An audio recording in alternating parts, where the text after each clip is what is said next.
Z को बोलते हैं अमेरिकन एक्सेंट में, अमेरिकन डायलेक्ट में, और ब्रिटिश इंग्लिश में बोला जाता है जेड।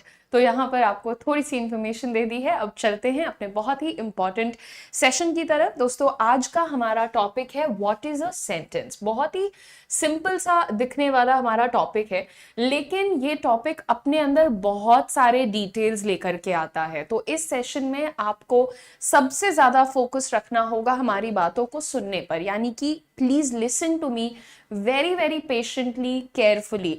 अगर कहीं पर आपको लगता है कि ये बात सर के ऊपर से गई तो दोबारा पीछे जाओ, पूरा सुनो, है ना।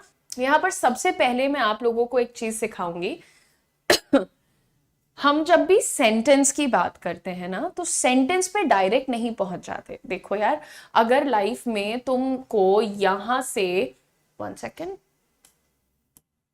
अगर आपको ये मान लीजिए ग्राउंड लेवल है और आपको जाना है यूं ऊपर, राइट, तो आप सीधा कूद करके यहां तो नहीं चले जाएंगे। या तो आप लिफ्ट लेंगे, या तो आप कोई प्लेन वगैरह लेंगे, या रस्सी से चढ़ेंगे, कोई एक प्रोसेस होगा ना।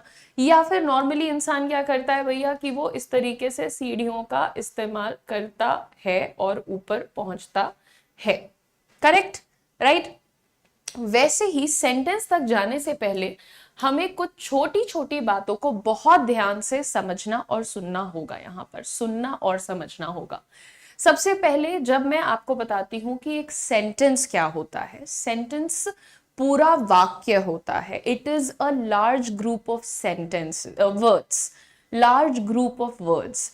लेकिन दोस्तों, सेंटेंस को बनाने के लिए हम शब्दों का जब चुनाव करते हैं, तो हर शब्द अपना कोई ना कोई एक रोल प्ले कर रहा होता है। एग्जाम्पल के तौर पर, एक्सक्यूज मी,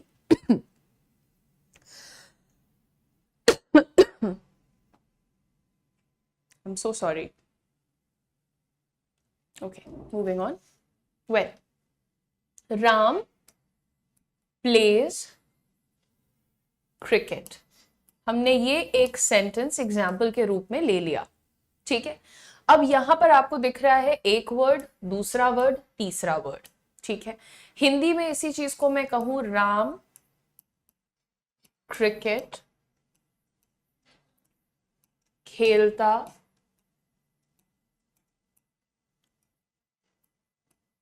है। राम क्रिकेट खेलता है, ये हमारे पास एक सेंटेंस है हिंदी में। सेम सेंटेंस इंग्लिश में लिखा है, Ram pledge cricket. Okay, now guys, हमको यहां पर एक छोटी सी बात पर बहुत मेजर ध्यान देना होगा, which is Ram pledge cricket 3 शब्दों से बन रहा है। लेकिन क्या ये सिर्फ शब्द हैं? क्या हमने बस कोई भी 3 शब्द उठा लिया? अगर मैं यहां पर कह देती हूं बिटवीन फॉरेस्ट इज, या मैं यहां पर कह देती हूं बिटवीन फॉरेस्ट दैट, या कोई भी 3 रैंडम वर्ड्स, अजनबी शब्दों को उठा करके रख दिया, तो क्या वाक्य बन गया? बिल्कुल भी नहीं। इस तरीके से सेंटेंस नहीं बना सकते हैं।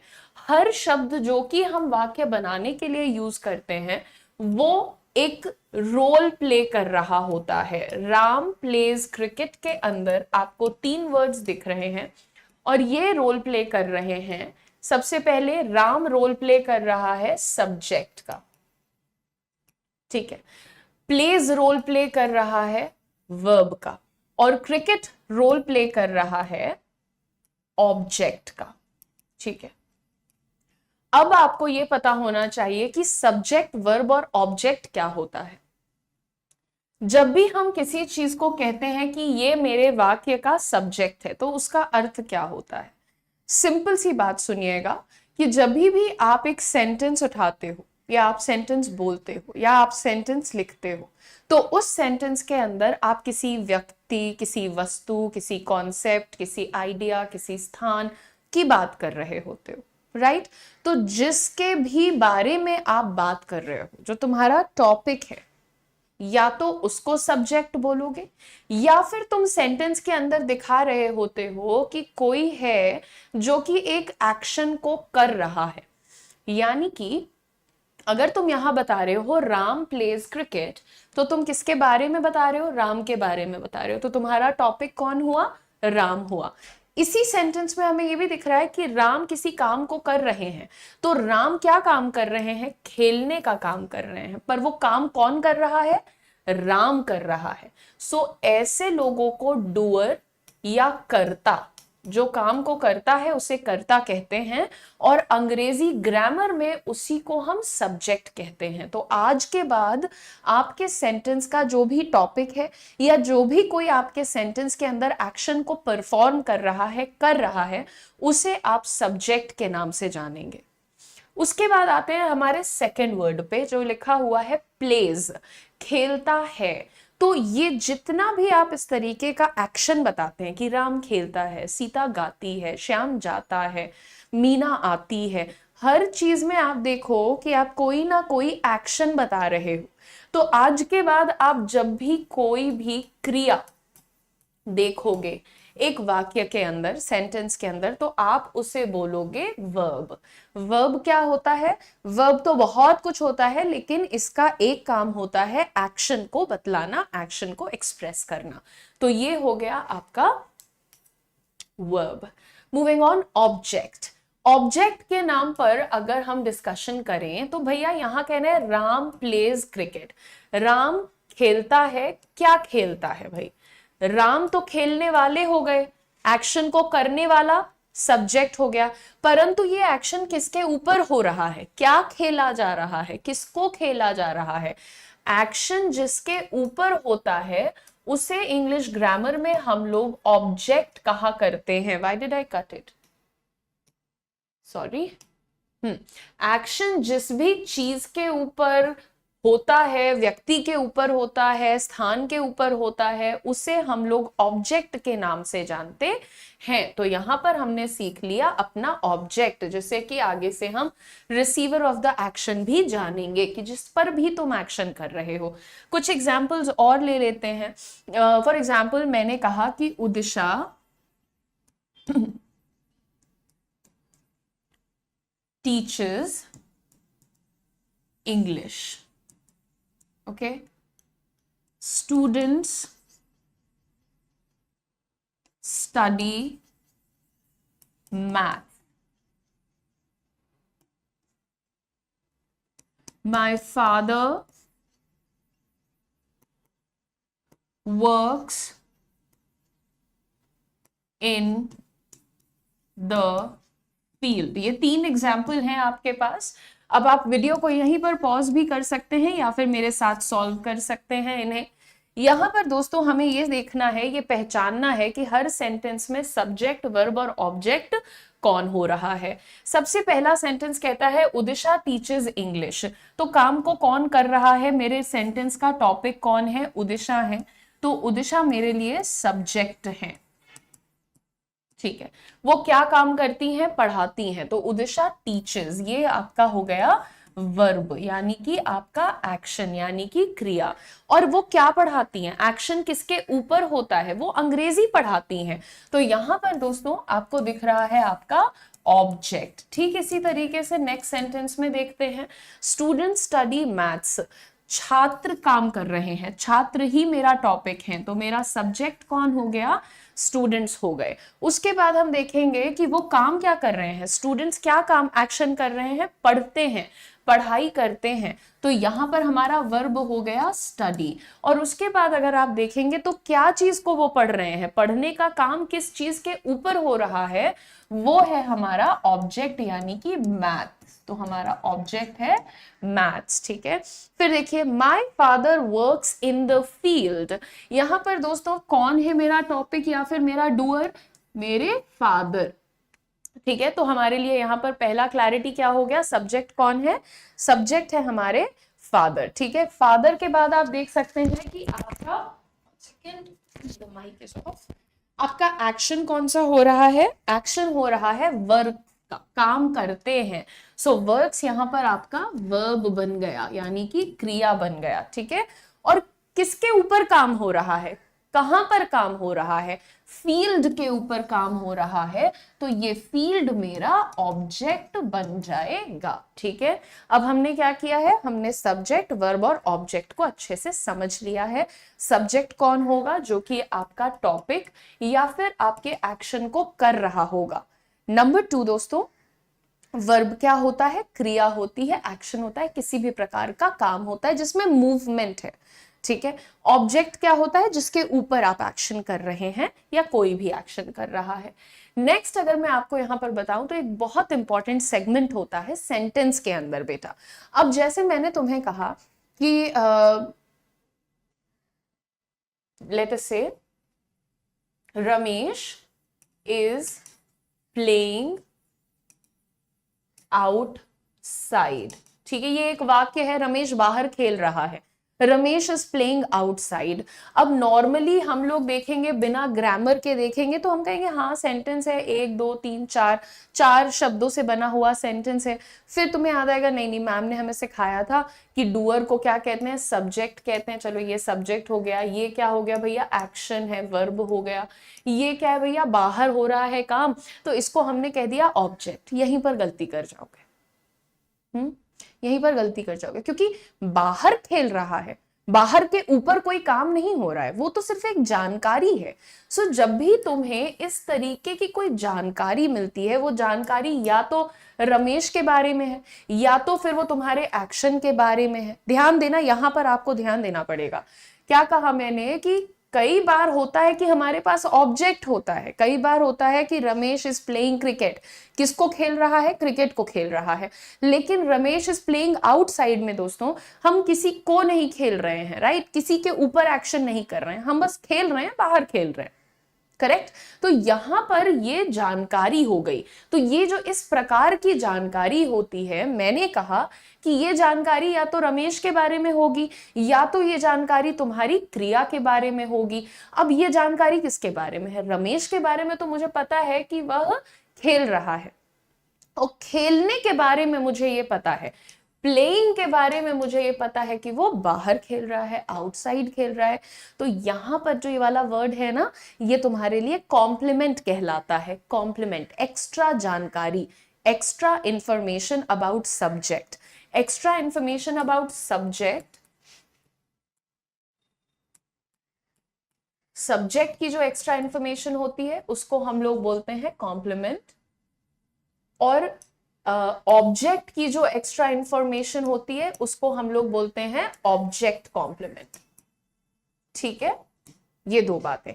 और इसी तरह से आपका जो वाक्य होता है उसे हम दो हिस्सों में बांटते हैं।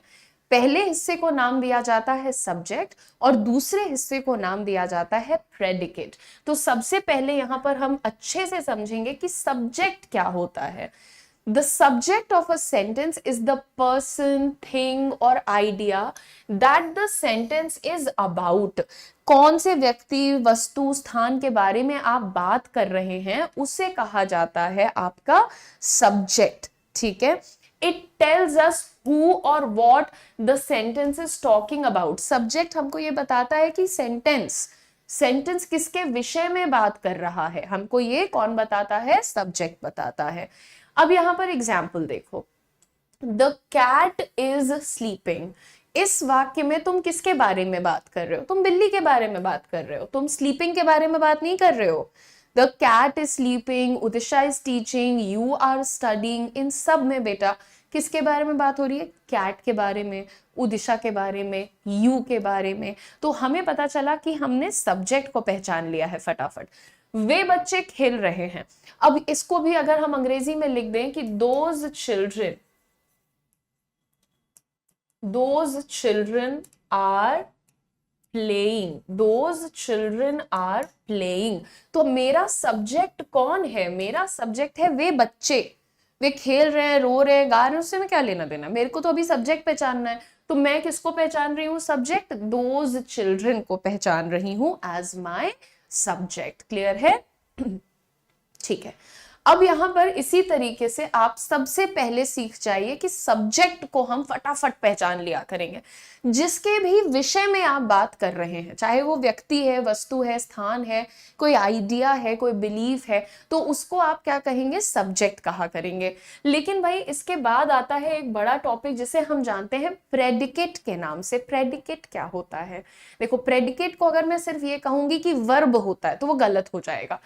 The predicate of a sentence tells us what the subject is doing or what is being said about the subject। क्या समझे बेटा यहां पर कि जो प्रेडिकेट वाला हिस्सा है, पहले हिस्से में क्या आया, सब्जेक्ट, यानी कि किसके बारे में तुम्हारा वाक्य बात कर रहा है वो तुम्हारा सब्जेक्ट बना। लेकिन जो हिस्सा है वाक्य का जो कि तुमको ये बता रहा है कि तुम्हारे सब्जेक्ट के बारे में क्या कहा जा रहा है या फिर तुम्हारा सब्जेक्ट क्या कर रहा है, उसको तुम आज से प्रेडिकेट के नाम से जानोगे।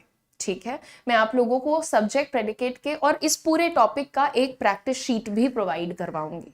ठीक है, यहां पर it includes the verb and any additional information about the subject. कहा था ना एडिशनल इंफॉर्मेशन, अगर कभी भी तुम्हारे सामने एक्स्ट्रा जानकारी आ रही है सब्जेक्ट के बारे में तो वो भी इसमें चली जाती है, और तुम्हारे पास अगर कुछ आ रहा है, कोई एक्शन है, तो वो भी इसमें चला जाता है। तो ये दोनों चीजें प्रेडिकेट में रहेंगी। सब्जेक्ट अलग है, एक्शन, एक्स्ट्रा जानकारी, ये सब जो है तुम्हारे प्रेडिकेट में रहेगा। अब आगे बात करते हैं दोस्तों, थोड़ा सा देखते हैं example. She is reading a book. सबसे पहले कुछ मत करो, डरो नहीं, सबसे पहले देखो किसके बारे में बात हो रही है, शी के बारे में। वह किताब पढ़ रही है, वह एक किताब पढ़ रही है। तो बेटा यहां पर हमारा सब्जेक्ट कौन हो जाता है, हमारा सब्जेक्ट हो गया शी। ठीक है, अब बचा हुआ हिस्सा हमारे लिए हमारा प्रेडिकेट हो गया। The predicate of the sentence is reading a book. Is reading a book यानी यहां से लेकर के पूरा बुक तक, है ना, जो मैंने येलो कलर से हाईलाइट किया हुआ है वो वाला पार्ट तुम्हारा प्रेडिकेट बन गया। सिर्फ तुमने अपना सब्जेक्ट हटाया, उसके अलावा सब कुछ तुम्हारा प्रेडिकेट बन गया है। ठीक है, एक और एग्जांपल देख लो, वह खुश है। अब देखो बेटा, अगर मैं इंग्लिश में लिखूं शी इज हैप्पी, तुम मुझसे कहोगे कि इसमें ऑब्जेक्ट क्या है। देखिए, सबसे पहले आपका सब्जेक्ट कौन है, शी है। ठीक है, अब इज क्या होता है, इज भी एक प्रकार का वर्ब होता है। इज, एम, आर, वॉज, वर, ये मैं आपको वर्ब के टॉपिक में फिर से पढ़ाऊंगी, अभी बस सुन लीजिएगा। Is, am, are, was, were, will, shall, can, could, ये सब भी वर्ब होते हैं। कोई ऑक्सिलरी वर्ब कहलाता है तो कोई मोडल वर्ब कहलाता है। डिटेल क्लास वर्ब टॉपिक में होगी। लेकिन यहां पर शी इज हैप्पी, ठीक है, चलो हमने ये भी मान लिया कि इज एक वर्ब है मैम, चलो, लेकिन क्या हैप्पी उसका ऑब्जेक्ट है? हैप्पी ऑब्जेक्ट है? अब तुम खुद से बताओ ये बात मुझे कि क्या हैप्पी ऑब्जेक्ट है? हैप्पी बिल्कुल ऑब्जेक्ट नहीं होगा। मैंने आपको पहला एग्जांपल दिया था, राम प्लेज क्रिकेट। ठीक है, यहां पर तुम्हें क्लियर दिख रहा था कि कोई काम कर रहा है। क्या काम कर रहा है भैया? प्ले कर रहा है, खेल रहा है। और किसको खेल रहा है? क्रिकेट को खेल रहा है, तो ये ऑब्जेक्ट हुआ। शी इज हैप्पी के अंदर तो हमको कोई काम ही नहीं दिख रहा है, वो बस खुश हैं। तो ये तुम्हें उनके बारे में एक्स्ट्रा जानकारी मिली है। यहां पर शी कोई भी एक्शन नहीं कर रही, बस एक्स्ट्रा जानकारी तुम्हें मिली है उसके बारे में। ठीक है, तो यहां पर शी इज हैप्पी में इज हैप्पी यानी this is extra information about who. ये किसके बारे में एक्स्ट्रा इन्फो है? सब्जेक्ट के बारे में। इसको क्या बोलोगे तुम? इसको बोलोगे सब्जेक्ट कॉम्प्लीमेंट। और ये इस सेंटेंस में ये क्या है हमारा? ये हमारा प्रेडिकेट वाला हिस्सा है। ठीक है, I hope this is clear. आगे बढ़ते हैं, समझते हैं कि भाई देखो, क्या सीधे हम लोग एक सेंटेंस ही बनाना सीखते हैं? सबसे पहली चीज, जब हम लोग बात करते हैं इंग्लिश की, तो जो सबसे छोटी यूनिट होती है वो होती है एक लेटर की। जैसे ABCD तुम लोगों ने पढ़ा हुआ है, राइट? तो लेटर आ जाता है, ठीक, जिसको पूरे सेट को, जो 26 लेटर होते हैं, पूरे सेट को अल्फाबेट कहते हैं, एक एक लेटर को लेटर कहते हैं। अब तुमने ये देख लिया ABC, ठीक, ये लेटर है। अगर मैंने A से मिला करके थोड़े अलग अलग लेटर को मिला करके एक वर्ड बनाया एप्पल, तो अगला हमारा यूनिट क्या है बेटा? अगला यूनिट है वर्ड। तो सबसे छोटा होता है लेटर, फिर आता है वर्ड, फिर तीसरे नंबर पर अगर हम बात करें तो हमारे पास अब जैसे A B C single single word थे, जब मैंने सिंगल सिंगल वर्ड को जोड़ा तो क्या मिला मुझे, वर्ड मिला। ऐसे ही अगर मैं एप्पल, एक सेकंड रुको, अगर मैं यहां पर कहती हूं रेड एप्पल, रेड एप्पल, ये कोई सेंटेंस तो नहीं बन गया, ये कोई लाल लाल सेब कोई सेंटेंस थोड़ी होता है। अगर मैं तुमसे अभी आकर के कहूं कि भैया लाल सेब, तो तुम क्या कहोगे, क्या करें, खरीद के दे दें आपको, या आप खाना चाहती हैं, या आप हमको देना चाहती हैं, मतलब कि आपको अर्थ क्लियर नहीं है, तो ये वाक्य नहीं है। रेड एप्पल तो सिर्फ दो शब्दों का एक समूह है, ग्रुप ऑफ वर्ड्स, राइट। तो जब भी हमारे पास कुछ शब्दों का एक समूह होता है, जो सबसे छोटा समूह होता है, उसको फ्रेज कहते हैं। उसके बाद भैया अगर मैं आपको यहां पर लिख देती हूं शाइनिंग,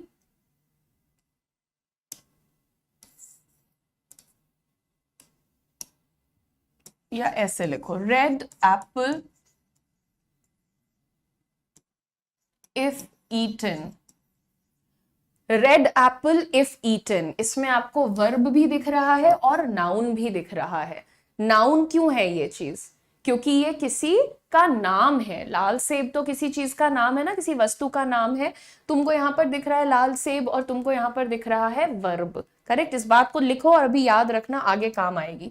तो तुम्हारा चौथा ऐसा यूनिट जिसके अंदर तुमको नाउन और वर्ब, नाउन और वर्ब साथ में दिखेगा, उसको तुम बोलोगे क्लॉज। क्लाउज नहीं बोलना, क्लॉज बोलना। क्या बोलोगे, क्लॉज बोलोगे। तो एक हो गया आपका लेटर, फिर हो गया आपके लिए वर्ब, और फिर हो गया आपके लिए phrase, and then you have the clause. ठीक है, तो ये आपके सामने चार चीजें आ गई हैं। अब आगे बात कर लेते हैं जरा सा इसी में कि अब जब ये सब तुमको दिख गया ना चारों, तो तुम्हारी सबसे बड़ी यूनिट होती है सेंटेंस। ठीक है, तो हम लिख सकते हैं red apple if eaten daily is very healthy, is very healthy. ठीक है, तो ये एक वाक्य है। ये एक वाक्य क्यों है, क्योंकि ये तुमको पूरा मीनिंग बता रहा है, ये तुमको पूरा अर्थ दे रहा है कि ये जो madam red Apple Apple ABCD कर रही थी, इसका क्या अब समझ में आया, पूरा मैसेज, पूरा थॉट, पूरा मीनिंग, कहना क्या चाह रहा था। लाल सेब अगर रोजाना खाया जाए बड़ा सेहतमंद होता है। तो यहां पर हमने पहले तो समझ लिया कि ये 5 यूनिट में तुम्हारी लैंग्वेज इंग्लिश जो है वो बटी हुई है। अब बेटा इसी में आगे बढ़ते हैं और समझते हैं कि एक फ्रेज क्या होता है। मैम मैं अभी भी नहीं समझा कि फ्रेज और क्लॉज और सेंटेंस में फर्क क्या है। तीनों ही शब्दों का समूह आप बता रही हैं, राइट। शब्दों का समूह बिल्कुल है, क्योंकि कह रहा है a phrase is a group of words. ठीक है, शब्दों का समूह होता है एक फ्रेज, करेक्ट। पहली quality, it is a group of words. दूसरी quality, that works together to convey a specific meaning. एक स्पेसिफिक मीनिंग आपको दे सकता है आपका फ्रेज। अगर मैंने आपको बोला बुशी टेल्ड, बुशी टेल्ड, क्या ये कोई सेंटेंस है। बुशी टेल्ड यानी बड़ी झाड़ू जैसी जिसकी पूंछ होती है, जैसे झंखाड़ जैसी, इसमें बहुत बाल हैं, है ना। बुशी टेल्ड तो बहुत ज्यादा बालों वाली कोई पूंछ है, घोड़े की पूंछ ले लो आप फॉर एग्जाम्पल। ठीक, तो बुशी टेल्ड का क्या मतलब हो गया यहां पर। क्या ये कोई सेंटेंस बन पाया, नहीं बन पाया, राइट। ये सिर्फ आपको एक ही चीज बता पा रहा है कि आपके घोड़े की जो पूंछ होती है वो बहुत ही हेयरी होती है, बुशी टेल्ड होती है, राइट। कुछ इस तरीके से होती होगी, मेरी ड्राइंग खराब हो सकती है, राइट।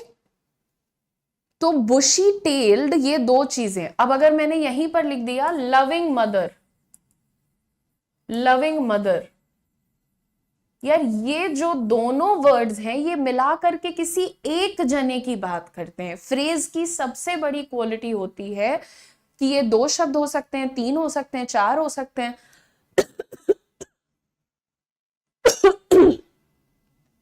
सॉरी। हाँ, तो यहां पर मैं आपको बता रही थी कि आपके जो फ्रेजेस होते हैं वो 2 शब्द के भी हो सकते हैं, 3 शब्दों के भी हो सकते हैं, 4 के भी हो सकते हैं एंड मोर, लेकिन ये हमेशा एक यूनिट की तरह काम करेंगे। फॉर एग्जाम्पल मैं कह सकती हूं कि माई mother is beautiful, my mother is beautiful. और मैं ये कह सकती हूं माई लविंग मदर इज ब्यूटिफुल। ठीक है, यहां पर तुम देख रहे हो कि वही काम एक वर्ड ने कर दिया, और यहां पर अगर हम 2 वर्ड लिख रहे हैं तब भी कुछ नहीं चेंज हो रहा है, राइट? फिर भी ये किसके बारे में बात कर रहा है? ये मेरी मदर के बारे में ही बात कर रहा है। लविंग का मतलब जो बहुत प्यार करती हैं, दुलारती हैं, जो बहुत, कहते नहीं है, जो बहुत सॉफ्ट लोग होते हैं, प्यारे लोग होते हैं ना, तो उनको लविंग बोलते हैं। So my loving mother is beautiful, my mother is beautiful, my graceful loving mother is beautiful. 3 बना दो तुम, 4 बना दो, कुछ नहीं हो रहा है। ये सिर्फ एक एंटिटी, एक यूनिट की तरह ये काम कर रहा है यहां पर, करेक्ट? अब जो फ्रेज होता है ना बेटा, ये कभी भी तुम्हें पूरा मीनिंग नहीं बता सकता, कभी भी ये तुम्हें पूरा मीनिंग नहीं बता सकता। तो एक सेंटेंस के रूप में फ्रेज का इस्तेमाल कभी नहीं होता, पहली चीज। दूसरी चीज, फ्रेज जो होते हैं ये 2-3 टाइप के होते हैं। तो अभी हम आपको यहाँ पर एक हल्का सा अंदाजा दे रहे हैं, पूरा मत फंसना, बस एक जनरल आइडिया ले लो। नाउन फ्रेज क्या होता है? Noun phrase consists of a noun and the words that modify और डिस्क्राइब द नाउन। तो जैसे मदर हमने अभी लिखा था यहाँ पर, राइट? तो ये क्या है? ये नाउन है। और इसी के डिस्क्रिप्शन में, इसी शब्द को डिस्क्राइब करने के लिए मैंने कहा था लविंग मदर, तो ये मेरे नाउन को डिस्क्राइब कर रहा है वर्ड, राइट? तो ये क्या हो गया मेरे लिए? ये मेरा नाउन फ्रेज हो गया। अंडरस्टूड? Very well done. तो ये आपका नाउन फ्रेज हो गया।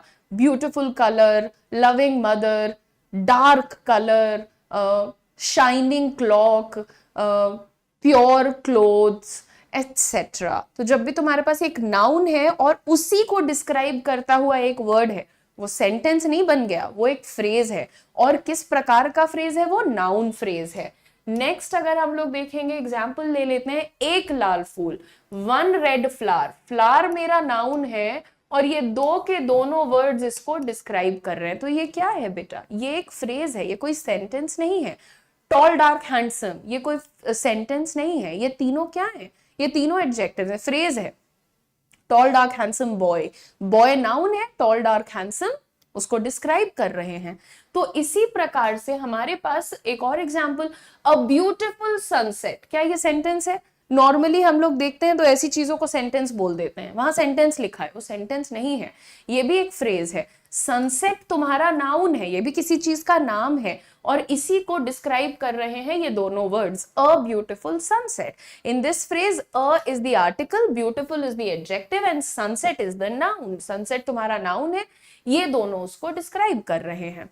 तो ऐसे जो तुम्हारे शब्द होते हैं, जो कि अलग अलग देखोगे तो बिल्कुल मीनिंगलेस हैं, कोई पूरी बात तुम्हें नहीं समझा पा रहा है, लेकिन अगर तुम इन्हें किसी सेंटेंस में लिख दो, a beautiful sunset is my favourite thing, तो अब ये क्या बन गया बेटा? ये बन गया तुम्हारे लिए पूरा सेंटेंस। लेकिन अगर इसको इंडिविजुअली रखोगे तो तुम्हारा सेंटेंस नहीं है, ये फ्रेज है। एक तुमने देख लिया नाउन फ्रेज, अगला तुम्हें समझना है वर्ब फ्रेज भी होते हैं। A verb phrase consists of a main verb and any auxiliary verb or modifier. Modifier पे तो आप मत जाओ, लेकिन होता क्या है? auxiliary verb. Auxiliary verb वो वाली verb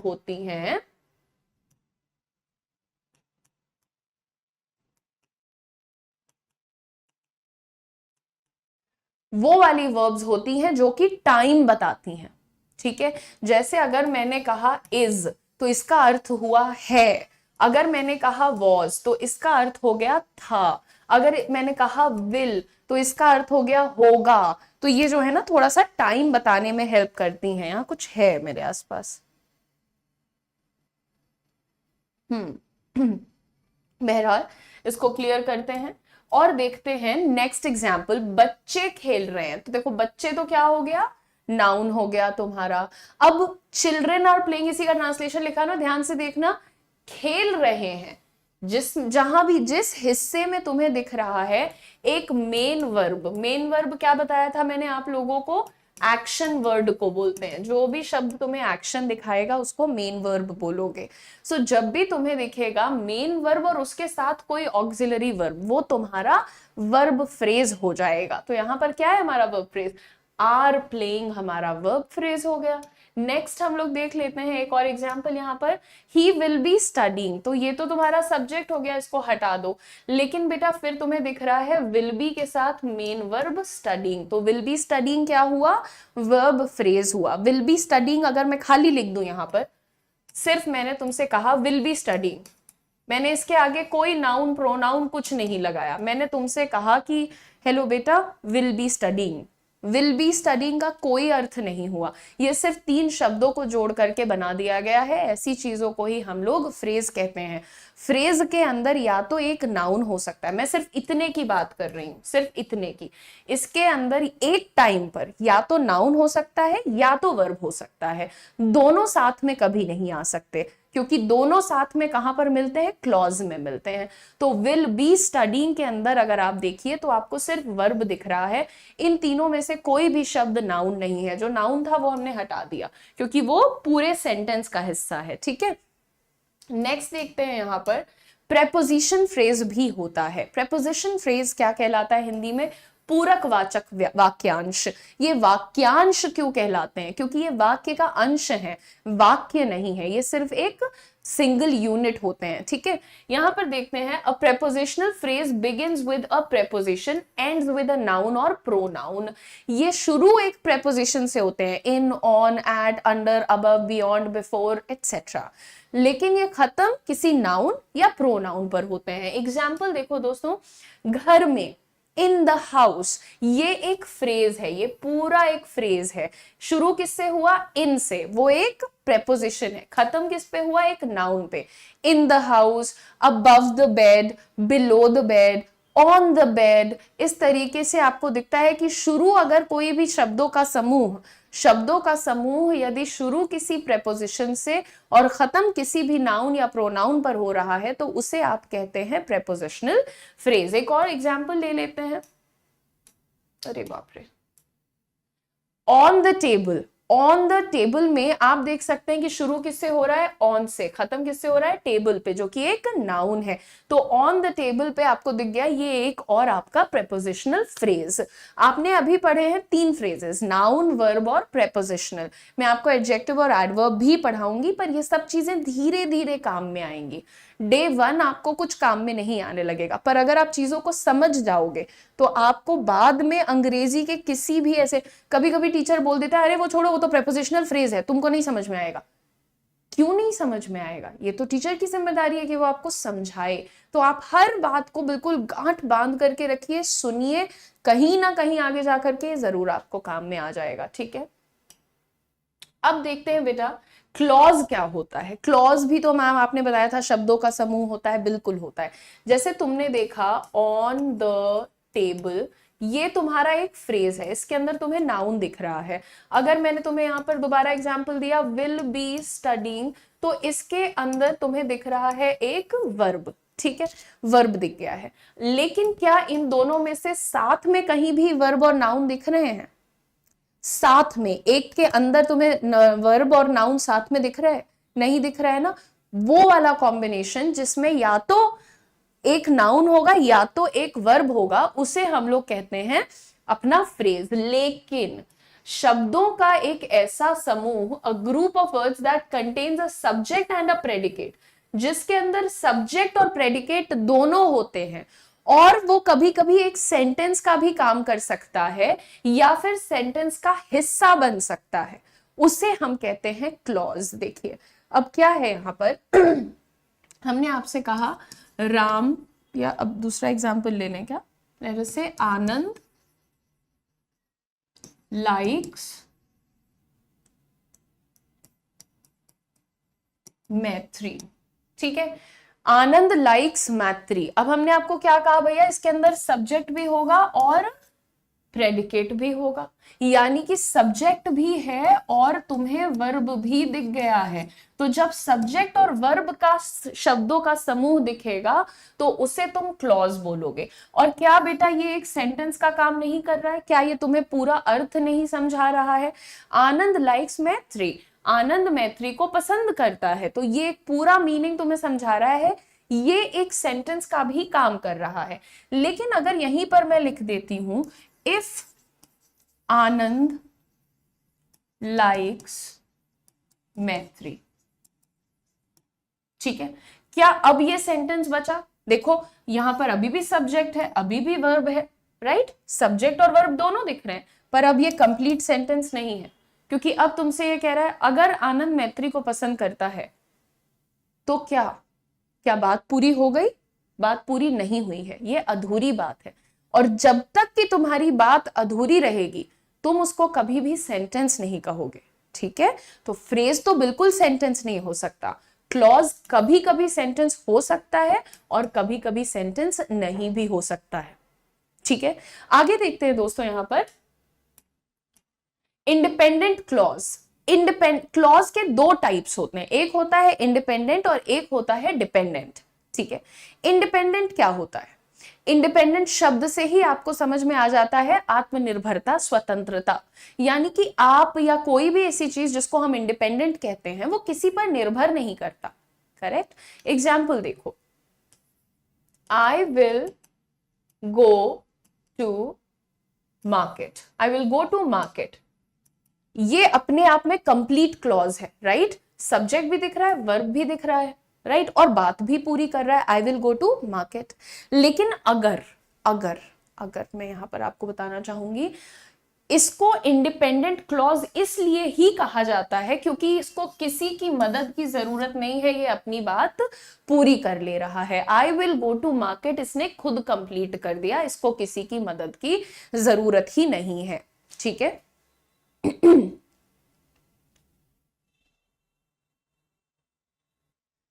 अब इसी के कुछ एग्जाम्पल्स भी देख लो, फिर इसके बाद वाले में समझाएंगे। तो क्लॉज जो है वो कभी कभी सेंटेंस हो सकता है, और जब भी क्लॉज सेंटेंस रहेगा उसको हम लोग इंडिपेंडेंट क्लॉज के नाम से जानेंगे।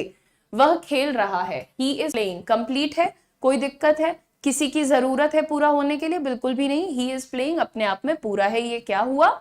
Independent clause. Clause she likes to read books, उसे किताबें पढ़ना पसंद है, she likes to read books, ये क्या हो गया? ये भी कंप्लीट है, किसी की आवश्यकता है इसको पूरा करने के लिए? बिल्कुल भी नहीं। तो ये आपके सामने एक और इंडिपेंडेंट क्लॉज का एग्जाम्पल है। नेक्स्ट देखते हैं यहां पर डिपेंडेंट क्लॉज। अब देखो समझ में आएगा तुम्हें। तो मैंने वहां पर कहा था आपको I will go to market, right? इसी की एग्जांपल देख लेना। अ डिपेंडेंट क्लॉज, एक जो डिपेंडेंट, अधीन, यानी कि ये किसी के अधीन है, इसको जरूरत है कि कोई और आए तो मेरी मदद करे तब मैं अपना पूरा अर्थ बता पाऊंगा, राइट? तो इस तरीके के जो क्लॉज होते हैं या शब्दों का समूह होता है जिसको दूसरे की मदद की जरूरत है, कि कोई और वर्ड आ जाए या कोई और क्लॉज आ जाए, वो मेरी मदद करे तब मैं जाकर के कुछ मीनिंगफुल बना पाऊंगा, तो इस प्रकार के क्लॉजेस को हम कहते हैं डिपेंडेंट क्लॉज। यहां पर एग्जांपल से तुम्हें फटाफट समझ में आ जाएगा। देखो, जब मैं उठा सूरज चमक रहा था, ठीक है? लेकिन अब एक काम करते हैं, अगर मैं अभी यहां पर से इस हिस्से को हटा देती हूं, ठीक है? जब मैं उठा, मैंने तुमसे कहा बेटा जब मैं उठी, तो तुम कहोगे हाँ मैम, फिर क्या हुआ? What next? Tell me more, right? You will say that. लेकिन हम पूरा ही नहीं कर पाएंगे। पूरा कब होगा ये? जब इसको एक और जाकर के ऐसा हिस्सा मिलेगा, सूरज चमक रहा था, राइट? तो यहां पर आपने देखा कि जब मैं उठा अपने आप में अधूरा है, यह अधूरा है, राइट? अधीन है, अधूरा है, इसको सूरज चमक रहा था की जरूरत है, करेक्ट? ऐसे ही आप और एग्जाम्पल देखिए, I will go to the park if it stops raining. अगर मैं तुम्हारे सामने सिर्फ इतना हिस्सा रखूं, अगर मैं तुमसे कहती हूं इफ इट स्टॉप्स रेनिंग, तब भी ये तुम्हें इनकम्प्लीट लगेगा। तुम पूछोगे तो इफ इट स्टॉप्स रेनिंग, अगर बारिश होना बंद हो जाता है तब क्या होगा मैम, आगे क्या होगा मैम, आप बोलोगे ना, क्योंकि वो अधूरा लग रहा है। और फिर मैं उसके साथ जोड़ दूंगी I will go to the park. अगर बारिश रुक जाएगी तो हम पार्क जाएंगे। तो कौन सा पार्ट अधूरा दिख रहा है, ये वाला पार्ट अधूरा है, ये वाला पार्ट अधूरा है। When I woke up, ये वाला पार्ट अधूरा है। तो क्लॉज दो प्रकार के होते हैं, एक जो अधीन यानी कि डिपेंडेंट होते हैं, और एक जो कि स्वतंत्र यानी कि इंडिपेंडेंट होते हैं। सो आपको ये दोनों क्लॉजेस को पहचानना भी आना चाहिए। ठीक, नेक्स्ट देखते हैं। अब हमारे सामने आ चुका है हमारा मोस्ट इंपॉर्टेंट टॉपिक, सेंटेंस। अब आपसे कोई भी कभी पूछेगा सब्जेक्ट क्या होता है, वर्ब क्या होता है, प्रेडिकेट क्या होता है, फ्रेजेस क्या होते हैं, क्लॉजेस क्या होते हैं, आपको अगला वीडियो देखने से पहले इस वीडियो को बहुत ध्यान से समझना है, रटना नहीं है। देन यू सी सेंटेंस क्या होता है दोस्त। देखो, सेंटेंस भी ग्रुप ऑफ वर्ड्स होता है। वाक्य उसे कहते हैं जो कि शब्दों का समूह है और पूरी बात, पूरा अर्थ समझा पा रहा है। अगर कोई चीज शब्दों का समूह है पर पूरी बात नहीं समझा पा रहा है तो वो क्या हो सकता है, वो फ्रेज या फिर क्लॉज हो सकता है, डिपेंडेंट क्लॉज या फिर फ्रेज हो सकता है, राइट। तो यहां पर सबसे पहले सेंटेंस क्या होता है, वाक्य उसे कहते हैं जो पूर्ण जानकारी या अर्थ प्रकट करता है, जो पूरी बात आपको समझाए, उसे आप सेंटेंस कहते हैं। ओके, एग्जाम्पल लेते हैं यहां पर थोड़े से। मैं अपने दोस्त के साथ खेल रहा हूं, आपको पूरी बात पता है, मैं अपने दोस्त के साथ खेल रहा हूं। अगर मैंने कहा होता अपने दोस्त, अपने दोस्त, तो आप समझ पाते इस बात को? नहीं। अगर मैं अपने दोस्त के साथ खेल रहा हूं, अगर मैं ऐसे लिख दूं तो क्या आप बात समझ पाते? नहीं। यहां पर आप पूरी बात समझ रहे हैं। तो आप देखिए, I am playing with my friend, this is a sentence. वह अपनी परीक्षा में सफल हुआ, वह अपनी परीक्षा में सफल हुआ, पूरी बात क्लियर है। तो यहां पर he was successful in his exams, he was successful in his exams, वह अपनी परीक्षा में सफल हुआ। नेक्स्ट देखते हैं, मेरी माँ रोजाना खाना बनाती है, राइट। अगर मैंने कहा होता मेरी माँ और फुल स्टॉप तो कुछ समझ में आता नहीं, पर वो फ्रेज हो जाता। रोजाना खाना, ये क्या है, फ्रेज है।